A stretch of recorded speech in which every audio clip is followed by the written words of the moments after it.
My first experience with the paranormal was actually a string of experiences.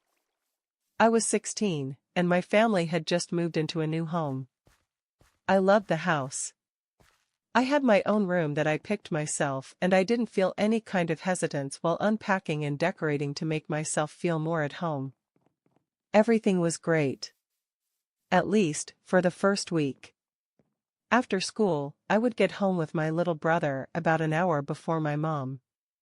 One day, I was the first one into the home. I threw my bag on the kitchen table and found my cat stood frozen, staring at a door in the kitchen that led to our garage. I spoke to my cat. "What are you doing?" I walked towards him, but before I could touch him, a woman's scream came from the garage and my cat sprinted from the room.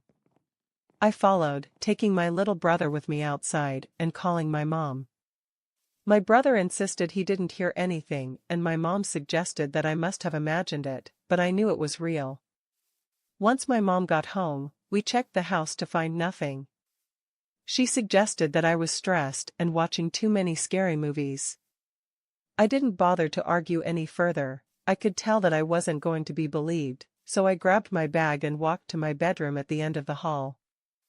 I stood in the doorway, freezing in my tracks.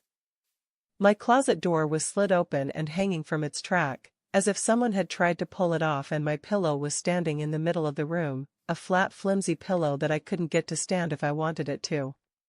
I yelled for my mom. "Someone's been in my room," I accused.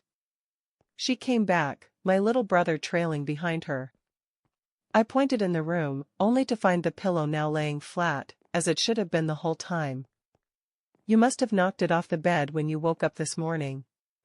She brushed it off, but I knew I hadn't, and even if I had, how was it standing like that? I played with the pillow for several minutes, trying to mimic the position it had been in, but I couldn't. It wasn't possible.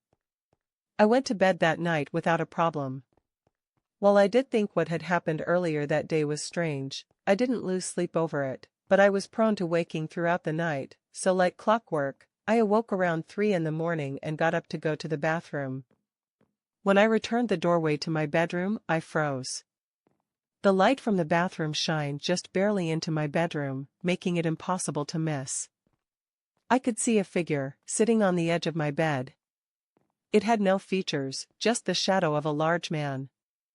I leaned forward, squinting my eyes, trying to adjust my vision to the darkness of my room, but before I could move any further, the figure stood and charged at me.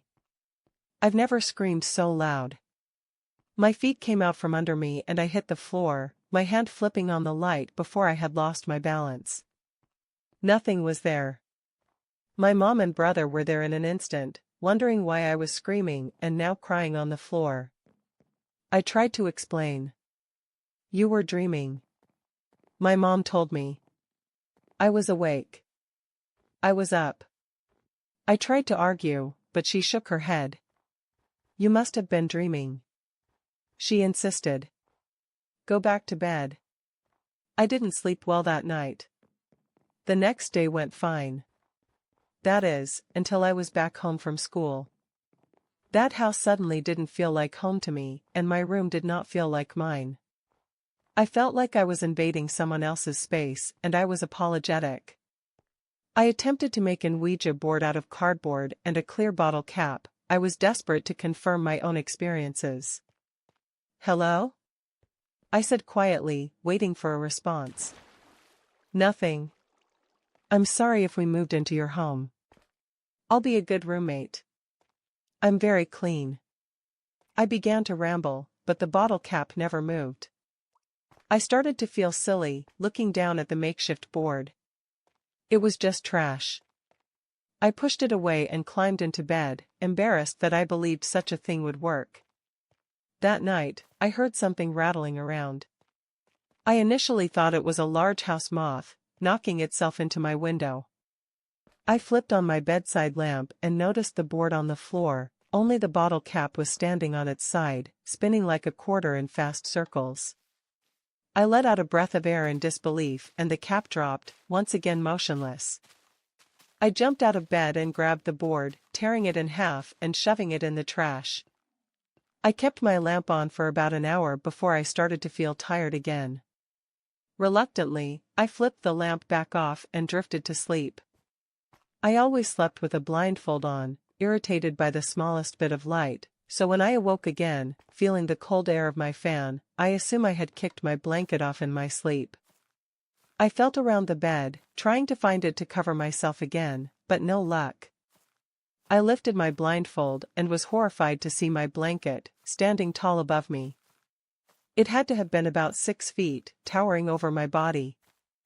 I moved quickly, attempting to throw my feet to the side and run to the door, but the blanket fell and I was forced back to my mattress, a weight suffocating me, as if someone had just laid on top of me. I gasped for breath, trying to scream, but not a sound would escape my throat. I remember my eyelids fluttering as I lost consciousness from the lack of air. That morning, I awoke with my blindfold lifted, my blanket tossed to the side of the bed, and pain taking over my body. I knew I hadn't imagined it. I came out of my room and couldn't stop myself from crying when I found my mom getting ready for work in the bathroom. I tried to explain, but she didn't believe me. She never believed me. "You were dreaming," she said to me. "You can stay home from school today. Try and get some rest." I reluctantly nodded and went back to bed, still scared to really go back to sleep. I laid stiff and waited for the sound of my mom and brother leaving for the day. I heard the keys jingle and the door close. I was alone in the home. I rolled onto my stomach and cried into my pillow. I was exhausted, in pain, and scared. For several minutes, I laid there crying, and then something happened. "I'm sorry about your mom," a man's voice said, clearly beside me. I gasped and sat up straight. No one.